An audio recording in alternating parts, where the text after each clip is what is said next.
Good evening, everyone, and welcome to the January 17th meeting of the Dover Area School District Board of Directors, and thank you for your patience as we figured out our new computers up here. So we'll begin tonight with the Pledge of Allegiance, if you please rise. I'll get caught up tonight. I pledge allegiance to the flag of the United States of America and to the republic for which it stands, one nation, under God, indivisible, with liberty and justice for all. Thank you. Mrs. Benko, could we have the roll call, please? Mrs. Britton? Here. Mr. Cook? Here. Mr. Deschaux? Here. Mr. DeLauder? Here. Mr. Eifert? Here. Mr. Emig? Here. Mrs. Herman? Here. Mrs. Maley? Here. Mr. Rawhauser? Here. All are present. Thank you. First on our agenda is presentations and celebrations. I will turn this over to Mr. Cherry. And first on our list, I'd like to invite Mr. Bradshaw and Mr. Roberts up to talk to us a little bit about Hawaii. And I hear New York was in the mix this past weekend, and take time to share and congratulate you on some of your recent successes. Well, thank you for inviting us this evening. Over the Thanksgiving holiday, we traveled with the marching band and as well as Renaissance to Waikiki, Honolulu, to participate in activities honoring the 75th anniversary of the attack on Pearl Harbor, a very moving experience for the students. We had two performances there. We performed in front of the Missouri, and then we performed over on the visitors' side of Pearl Harbor in another concert there with both marching band and Renaissance. Later that evening, we marched in the Waikiki Holiday Parade, and it was a wonderful experience. It was a long day. We had to get up at 4 a.m. To load all the trucks for a 5 a.m. departure so that all the equipment could be checked before going on to Ford Island. And the parade went later into the evening. It was a long day, wasn't it, Mr. DeLauder? Yes, it was. Yes, it was. But it's a great experience by the fact of the many Christmas cards I received from students as well as parents saying how much that experience meant to them, and thank you for affording them that opportunity. So this weekend, and we'd like to thank you for your support of our program and encouragement of our students. This past weekend, we were in New York City with Renaissance at Carnegie Hall. It was a really amazing experience. It was a concert of about 8 choirs, each selected by Dr. Peggy Detweiler, who's the director of choral activities at Mansfield University. She was hired as Carnegie Hall's artistic director for this concert, and it was very, very cool. Not only to see our kids have that experience and to be up there on that stage with other choirs of like such great caliber, but George and I are also Mansfield alumni, so to see our home choir up there was very cool, and it's a very cool for our kids to like kind of meet our past and our present at the same time. It was very, very cool, very moving performance. It was in celebration of Martin Luther King Jr. Day, so it was very, very moving. It was an awesome experience. Well, I know I'll let others speak, but I just want to say on behalf of myself, I thank both of you for everything that you do for the district. You performed for us December 1st, and that was a great experience for our businesses to take part and listen and hear the great things that you guys do with, I think, the jazz ensemble and Renaissance at that point in time. So on behalf of myself, thank you for all that you do for the district. Yes, Thank you very much. Thank you for making these trips possible. And I'd like to say something too. I did not get to go on the Hawaii trip, unfortunately, with my son, which I think he preferred that way. But I was in New York City and got to hear them perform at Carnegie Hall, and they were excellent. They did a great job, fantastic. And what you do for the music department, both of you, is very much appreciated. Thank you. So looking forward to the next thing. Yeah. What else? And one more accolade from the Pops concert, which took place earlier in the month. Just an amazing evening of musical talent, very enjoyable, very upbeat concert. Obviously, the kids had a wonderful time preparing and presenting that night too. So my sentiments of thanks as well for all that both of you do, and your entire staff, really, all the way up and down through the elementaries, intermediate school, and everything. It's a calling card of Dover. A lot of people recognize it here in Dover, so it's great to be part of a program that's thriving and doing so well and well representative of our community. So thank you. Thank you. Really quick, I just wanted to also say and this is a credit to you, some of you as parents, and to the community. Both of us I received 3 emails just since Saturday of people just saying how well behaved the kids were on this trip. Like, we have such great kids. They were so mature and so well behaved. I didn't have to worry about them goofing off, or they were great. They were just fantastic kids. I just have to say that on the way back Sunday night, I did make a comment to the students on the bus since I was with them, and I told them that with their talent and their dedication, that sign that's posted over there, they certainly did make Dover proud once again. And I kind of want to take a different angle here on this. I did have the opportunity to go to Hawaii with the group. And I remember 5 years ago when this group first went over, the question was raised, what are these students going to get out of it? They have no idea. They don't understand. They're not old enough to understand Pearl Harbor.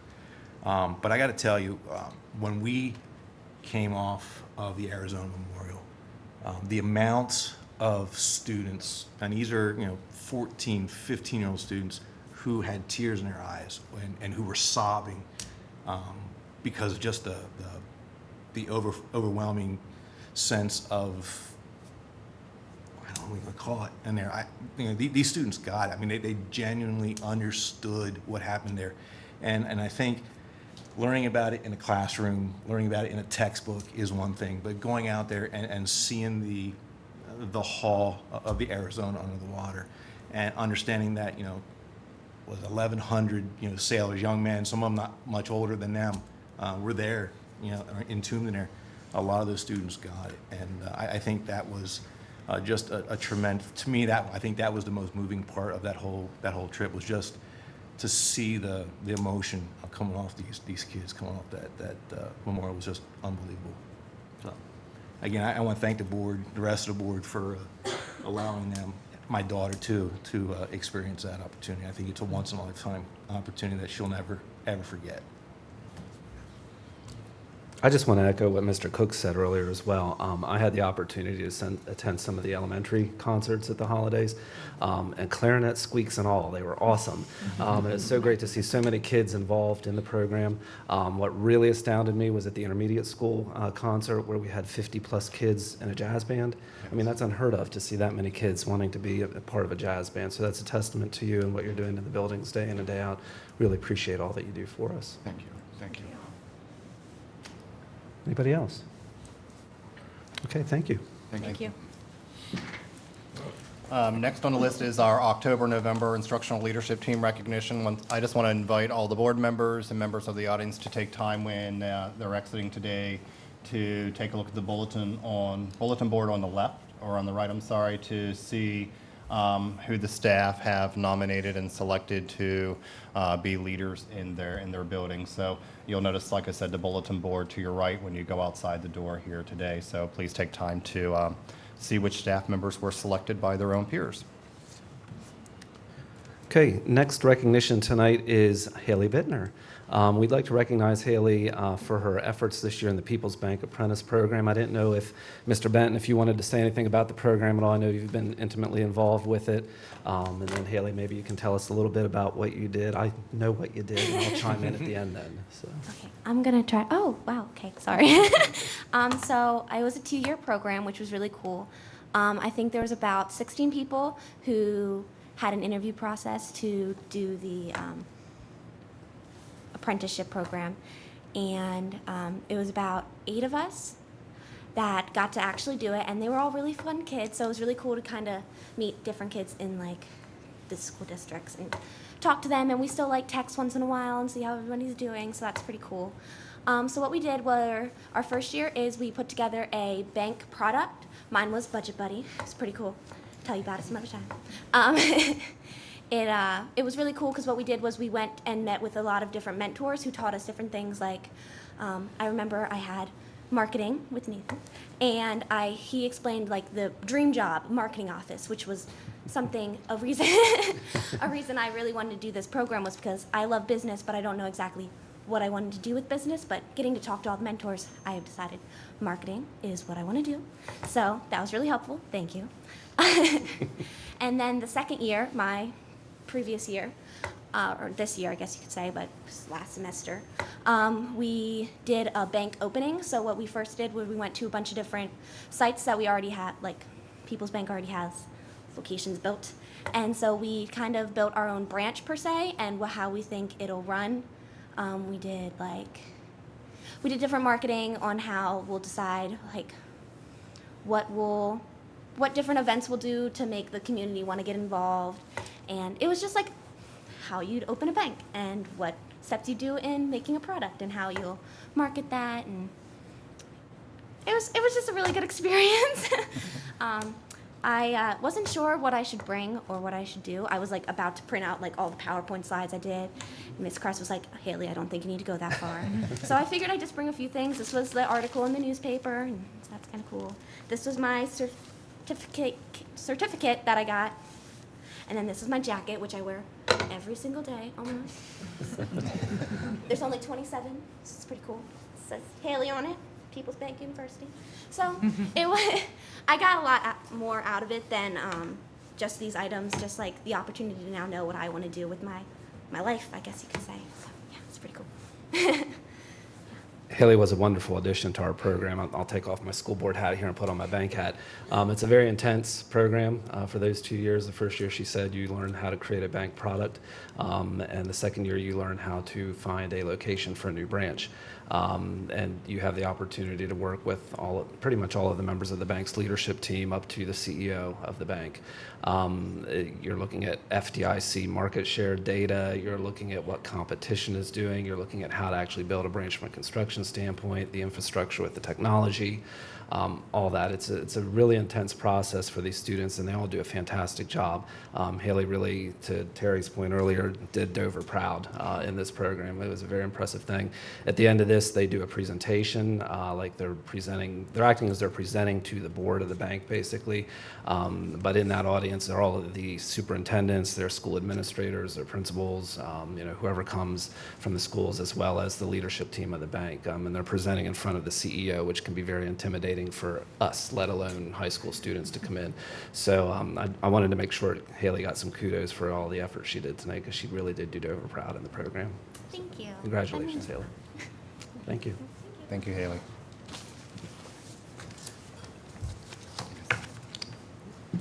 And as many of you may know, or maybe you don't know, this month is School Directors Recognition, and I'd like to take some time to, first of all, thank you all for everything that you do. They get paid millions and millions of dollars to sit in these seats and so forth. It's kind of a running joke, but they do put in endless hours and amounts of time to ensure that we run as an efficient and effective district. So on behalf of the district administration and the staff in the district, I just wanted to take time to recognize each one of you. And again, thank you for all of your hard work and dedication to the administration, the staff, and the students here in the district. So at this time, I'd like to invite you up to receive a certificate, and I'll invite Ms. Britton to come up.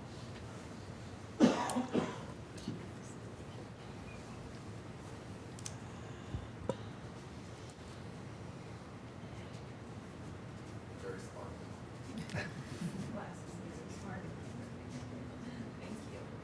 Mr. Cook.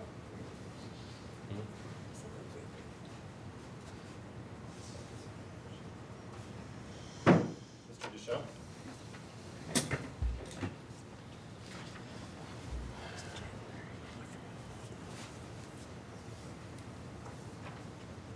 Mr. Delauder.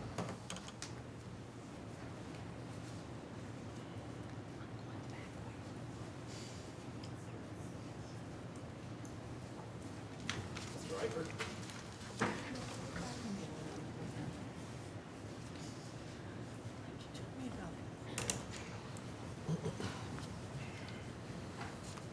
Mr. Remick.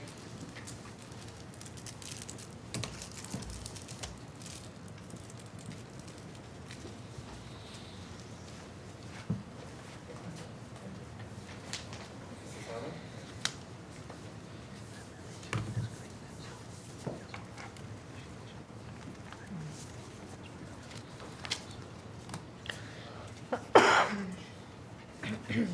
Mrs. Maley.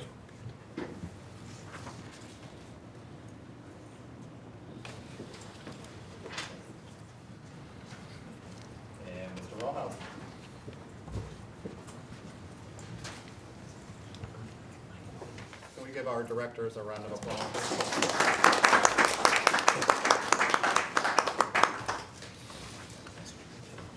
I'd like to thank Mr. Deschaux as well. In honor of Directors Month here, he brought food for us tonight before our meeting from his new restaurant, Dickey's Barbecue. It was awesome, so if you want to go out for a good meal, go to Dickey's Barbecue down at the West Manchester Town Center area, or Hanover as well, right? Yes. Very good. Thank you, Dennis. So, okay, next on our list is our communications period. This is the student report. Ladies. All right, so I will be starting with Dover Elementary. On January 13th, Dover Elementary School sponsored a whiteout for their faculty, students, and staff. On January 27th, they celebrated their proud quarterly rewards. And their PTO winter pool party is scheduled for January 27th from 6 to 8 p.m. at the intermediate school pool. Moving on to Live Elementary, their PTO sponsored a spelling bee in December for students in grade 1 through 6. The first place winners in grade 5 and 6 will advance to the WITF Central PA Spelling Bee Regional Competition in Harrisburg. Congratulations to Destiny Premu, grade 5, and Imani White, grade 6. Live Elementary and Envirothon teams begin practice this week in preparation for the York County Envirothon competition in May. 2 teams representing grades 3 and 4 and grades 5 and 6 will compete against other York County teams. Live Elementary will have 2 student teams, one from grade 4 and the other from grade 5, participating in the K-New Design Challenge at Lincoln Intermediate Unit on February 23rd. This is a competition to support their STEM initiatives at Live. Live PTO will also be hosting a skating party this Saturday at Fountain Blue Skating Arena from 4:30 to 7 p.m. Moving on to North Salem Elementary School. On Tuesday, January 10th, their 6th grade team had an opportunity to compete in the Math Counts competition held at York College.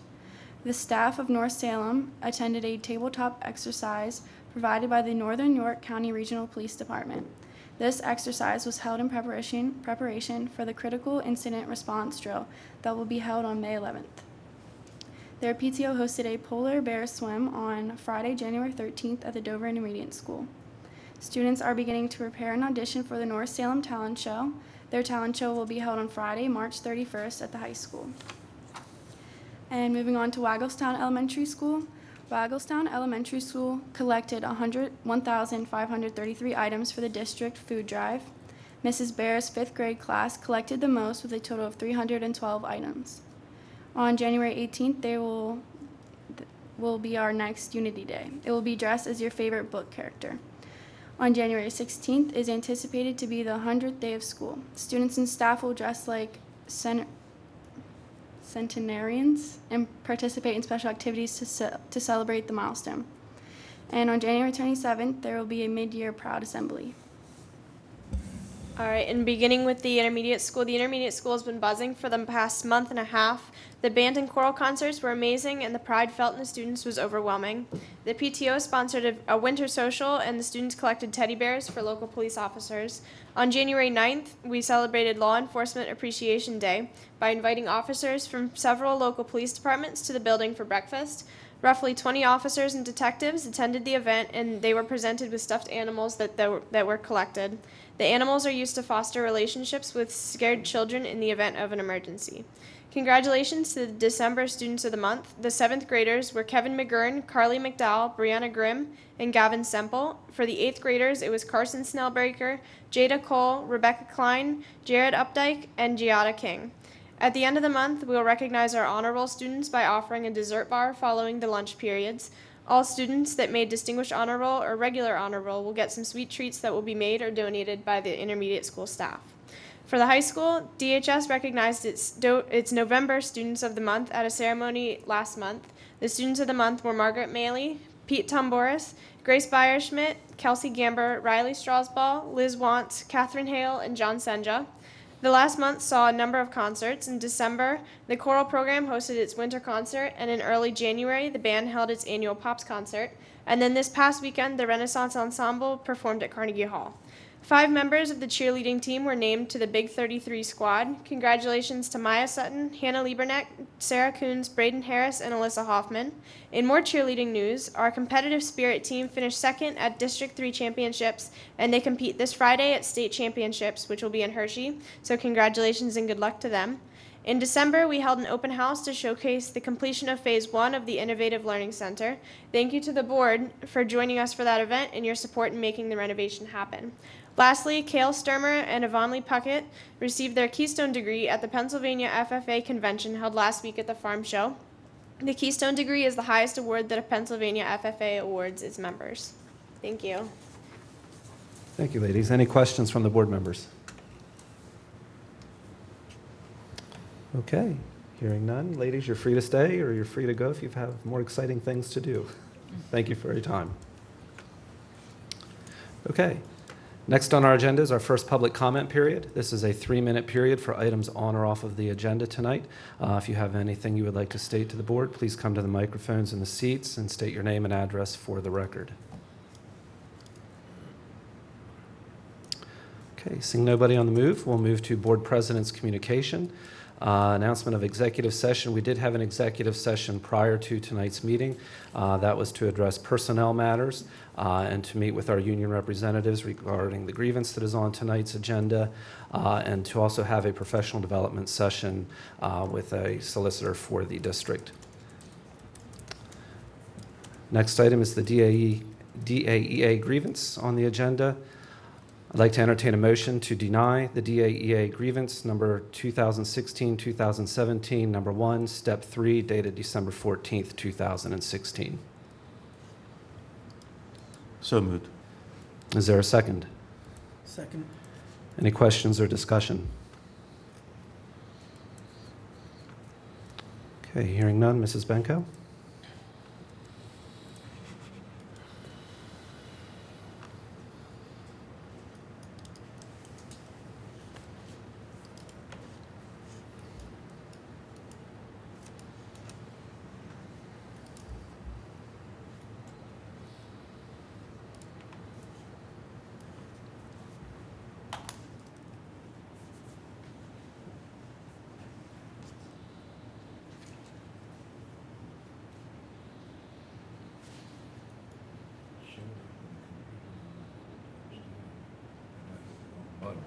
Yeah.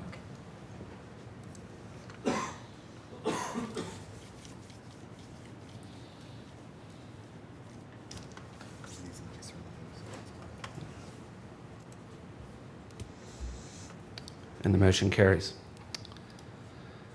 Next item, I'd like to entertain a motion to approve the adjudication of the recent student hearing.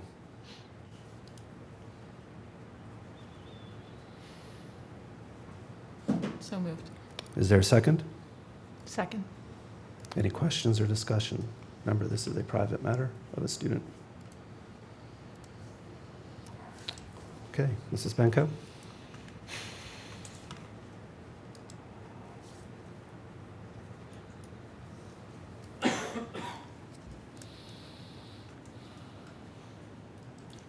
Why can't I do the same again? What am I doing wrong? What said I wanted to abstain? I hit yes.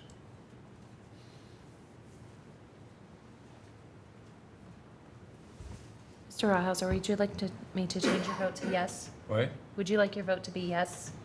Yeah, but I hit yes and it came out abstained. I don't know what I'm doing wrong. The new laptop, Charlie. I think it's sometime.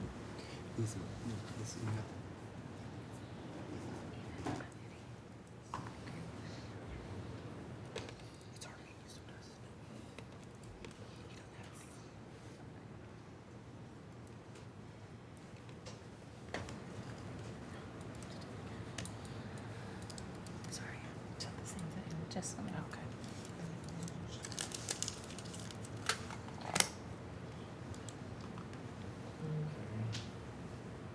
And the motion carries. I do not have anything else for the additional communication items at this time. So at this point, we'll move into the approval of the minutes. Is there a motion to approve the minutes of the November 15th, 2016 board meeting? So moved. Is there a second? Second. Any questions or discussion? Mrs. Benko?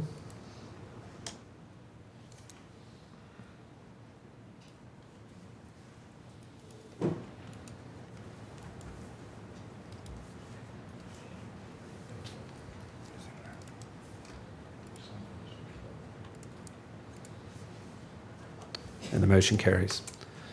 I'd like to entertain a motion to approve the minutes of the November 17th, 2016 Board Planning Meeting.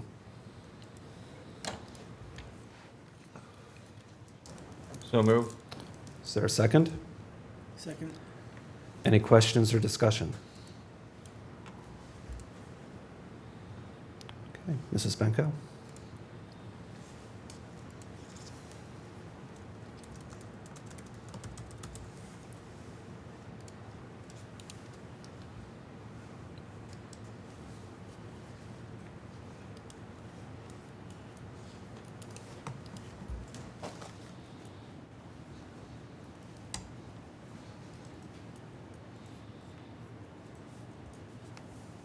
The motion carries. I'd like to entertain a motion to approve the minutes of the December 1st, 2016 Board Reorganization Meeting. So moved. Is there a second? Second. Questions or discussion? Okay, Mrs. Benko?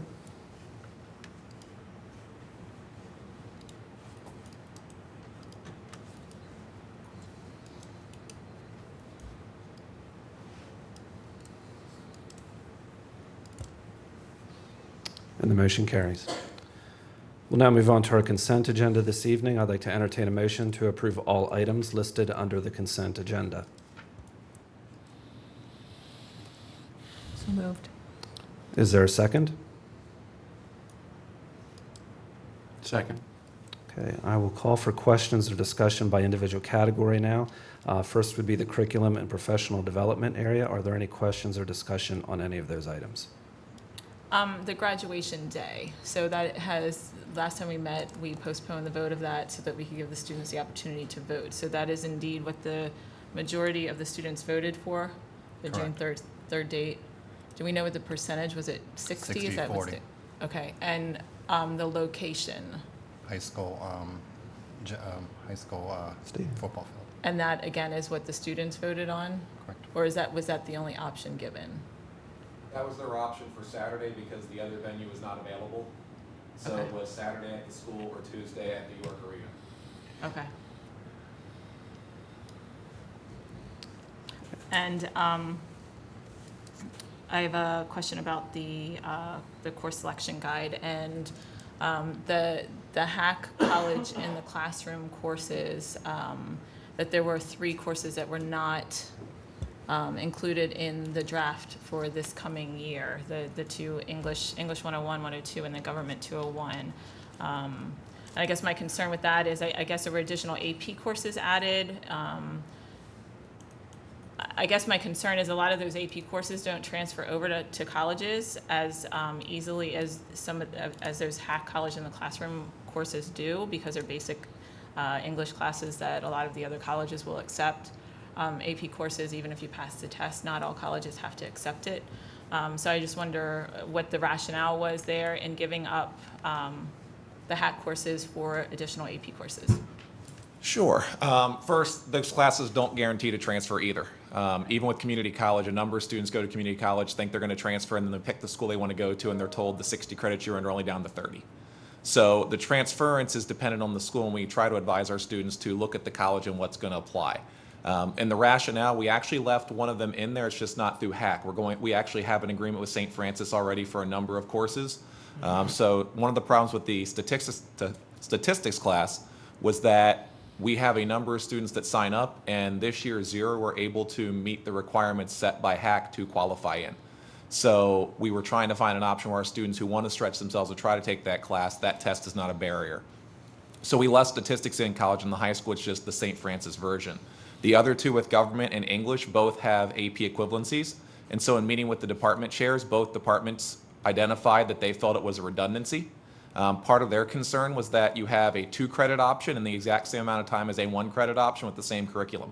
So students sitting through college and the high school get the 2 credits for sitting through the 2 45-day pieces through the high school, but then they also get 1 credit for an AP course that aligns the same way.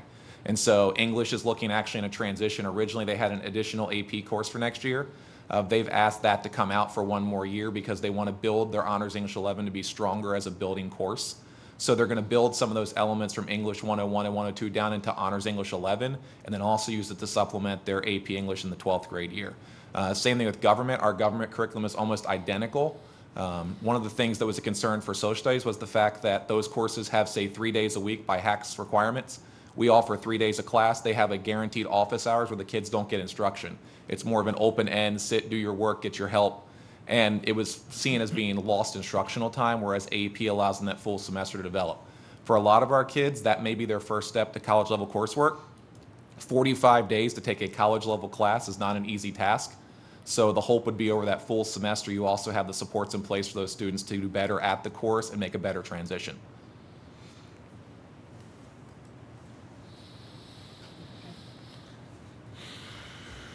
Thank you. Other questions for that category? Okay, hearing none, we'll move on. We do not have anything under the facilities category tonight, so we'll move on to human and fiscal resources. Any questions or discussion there?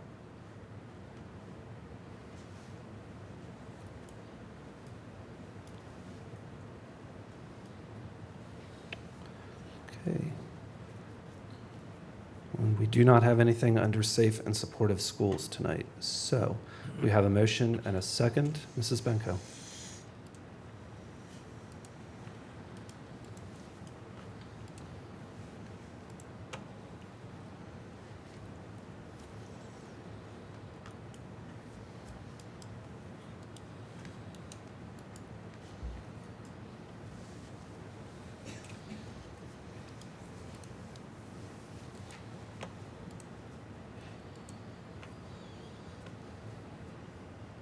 Motion carries. Moving on to our board assigned representatives portion of the meeting. First up is the Dover Eagle Foundation. Mr. Cherry. Nothing new to report. We didn't have a meeting in December, but we will be meeting on Thursday. Thank you. Any questions for Mr. Cherry? Okay, next is York Adams Academy. Mr. Emick. Graduation for the winter will be held Tuesday, January 24th at the former Central York High School.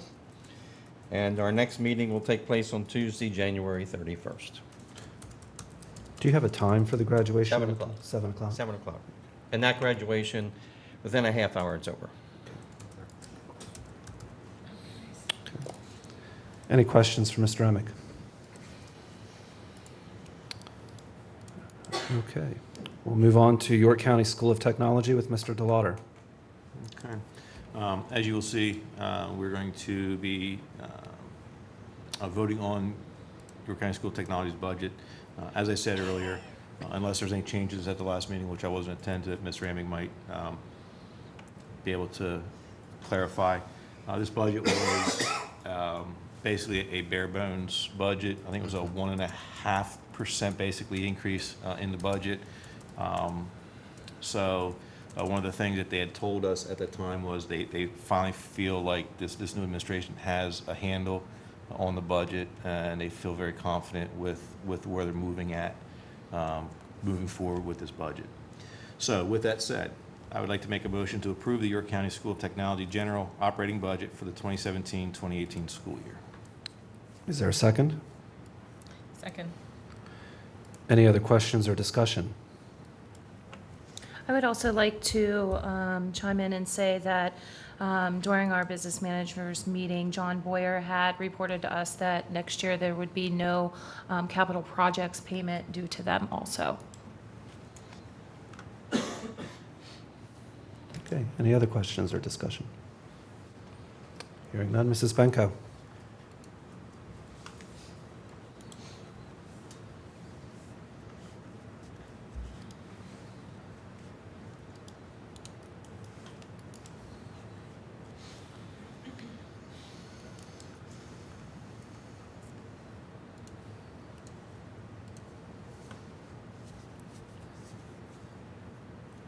And the motion carries.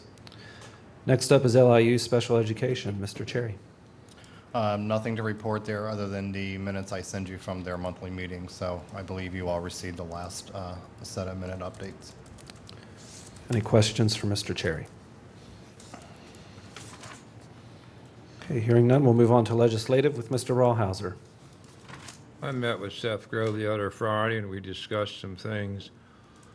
One of the things that we discussed was Senate Bill 76, which, as of right now, they don't know what the number might be, but that is to eliminate all property school taxes except for debt service. And then you would post the millage that it takes to take care of the debt service. He said it'd be nice if we probably got made a budget under that odd concept to see how it worked out using what the state gives and what we collect for taxes. He said also that the thing about that is you might get a 2% raise one year, and the next year, if the money isn't there, you might not get no raise. There's a lot of information that has been put out by the Pennsylvania School Board Association that they aren't really in favor of this. It takes the power away from a local school board. The state dictates how you're going to run things. And the interesting thing is, the last I seen was this guy proposes that we start this July 1st of this year. Well, we're $500 million short in the budget. They claim that on information put out, I don't know how accurate it is, that will be $2 billion short in the coming budget. The governor's not in favor of raising taxes, and he's going to make ends meet. Now, here's where the kicker comes. They can't run the state now. They can't make ends meet. They want to eliminate school taxes, but they're going to have to come up with $14 billion a year to replace school taxes. And that's just, to me, is mind-boggling. They can't run the state. How they're going to raise another $14 billion, which is almost half as much as the budget is now. So that's my report. Questions for Mr. Rawhauser? Okay. We'll move on to PSBA with Mrs. Brenton. I think Charlie did a fine job in covering most of PSBA's concerns there. Also, the elimination of property tax revenue. And again, I want to accent that the numbers that Charlie is talking about is billions with a B, not millions.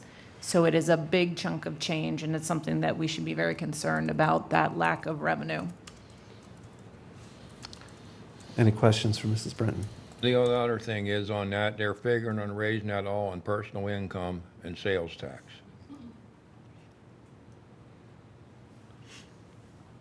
Anything else? Okay, the Dover Industrial Development Committee, Mrs. Herman. Okay, at our last meeting, one of the big things that they discussed was the fact that they're going to have a link on the township website called LinkedIn so that we could possibly put plots of ground that are for sale in the township on there. And when we were talking about this in December, the piece of ground across from Jim and Nina's was for sale, and it has been sold. So, magic. We did it. So anyway, that's basically what was discussed at the December meeting. And our next meeting is next Wednesday. Questions for Mrs. Herman? Okay, hearing none, we'll move on to the critical response drill report with Mr. Deschel. Unfortunately, I was not able to make the last meeting. Was there anything that? We'll have more to report after the next meeting. Basically, this week, or last month, as was reported earlier, we did a tabletop exercise with between Northern Regional and North Salem, basically running through what a scenario might look like, what are some questions they may want to think about, and Northern Regional came up with some really good questions that had us pondering some things that we need to look at. So we're going to work through those, and we do have a meeting coming up with Northern Regional, District Administration, School Administration, and they're going to start inviting some of the other first responders in the community and getting the press involved and all that kind of good stuff over the next couple months. Questions for Mr. Deschel or Mr. Perkins? Okay, hearing none, we'll move on to our superintendent's report with Mr. Cherry. My report's somewhat redundant with Mr. Rawhauser and Mrs. Britton. Jen and I actually had breakfast with Seth Groves today, as well as my colleagues in West York and Spring Grove. So we talked about 3 particular issues that we feel might be pressing coming up in the next year. The first one was charter school reform. Seth informed us that we may or may not see movement there. Last year, I think we began to see some type of reform push.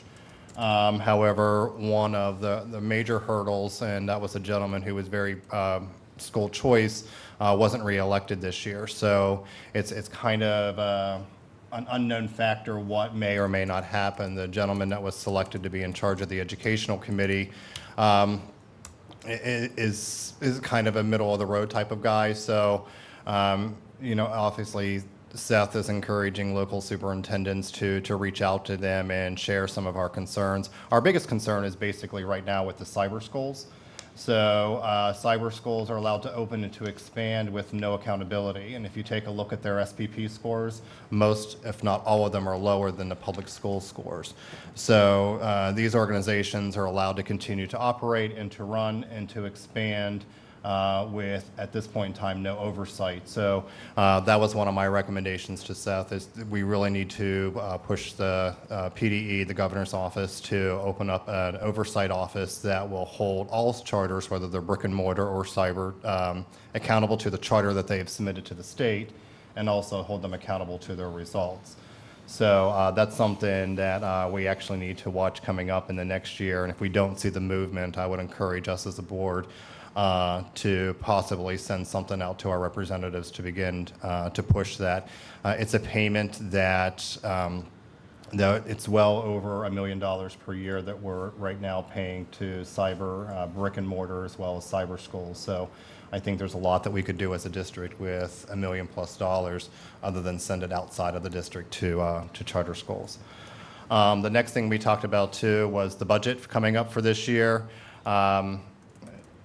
Seth believes it's actually going to be a fairly smooth process, maybe even a little bit hands-off from the governor. We know that there's an election year coming up very, very shortly, so this might not be the year to pick battles or to draw lines. So he is kind of predicting maybe a hands-off governor who at the end will just not sign it and just kind of walk away. He even alluded to the fact that we might get a 2-year budget out of it, just simply for the fact that it's an election year. And it might bode well for him to kind of let that process go through. And then the last big topic, as Mr. Rawhauser mentioned, is the property tax elimination plan.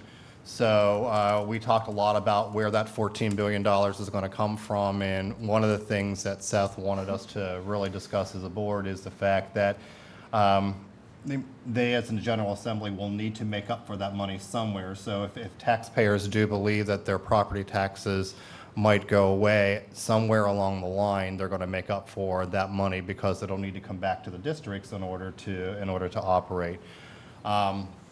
So as Mr. Rawhauser said, we will keep our current mills in place for any debt services that we have.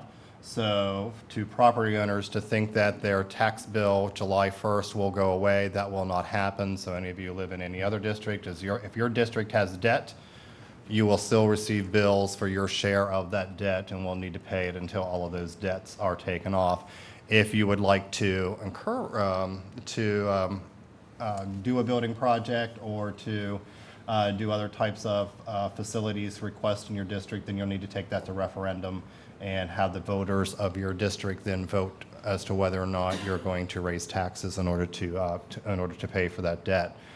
So I guess I've been in 2 states where we actually had that process, and my fear is, as shared with the committee and the group this morning, was that school districts then become much more of a lobbyist than they do anything else, because they're constantly running to their local and state politicians to try to leverage their political gain in order to get an extra cut, so to speak, of the revenue that they have. So it does make, Jen and I have begun to discuss how do we begin to budget.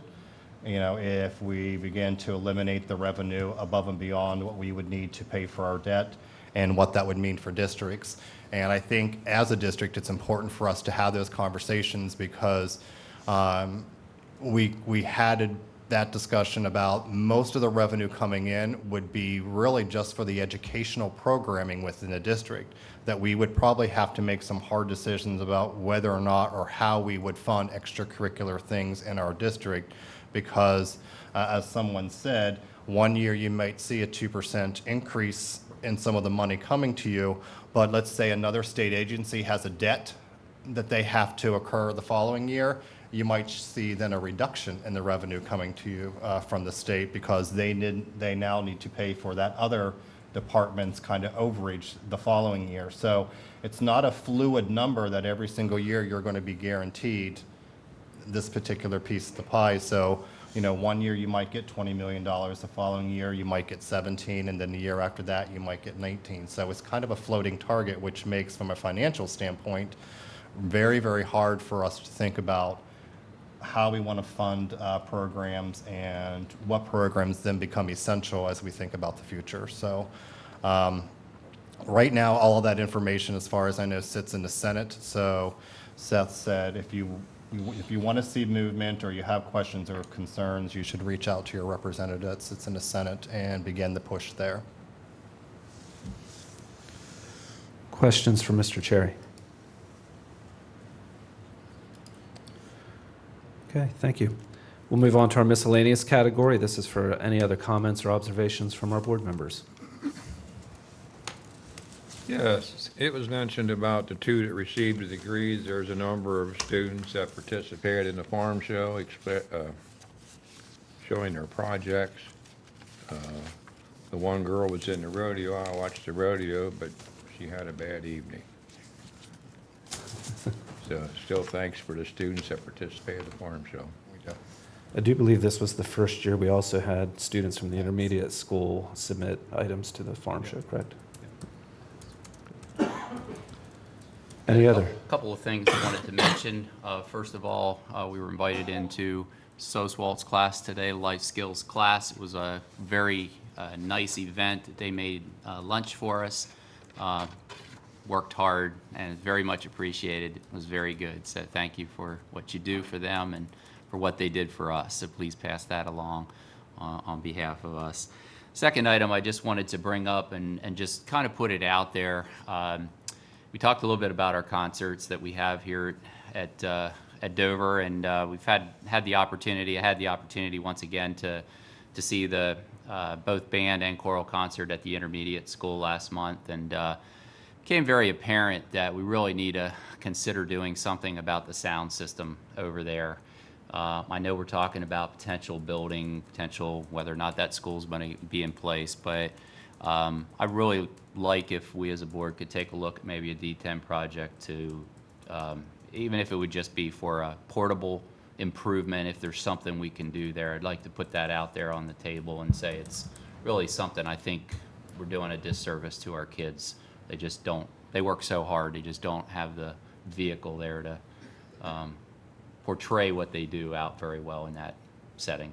Well, I would invite you to their February concert because you should see 2 new speakers there for that concert. So we had a donation through the Dover Eagle Foundation for Mr. Keller to purchase some equipment for the intermediate school, and we were able to purchase 2 new speakers with that donation. So. Did not know Yep. that. That's great. So my understanding is they should be in this week, so they should be up, wired, and ready for use next month. Great. That's all I have. Thank you. Anything else?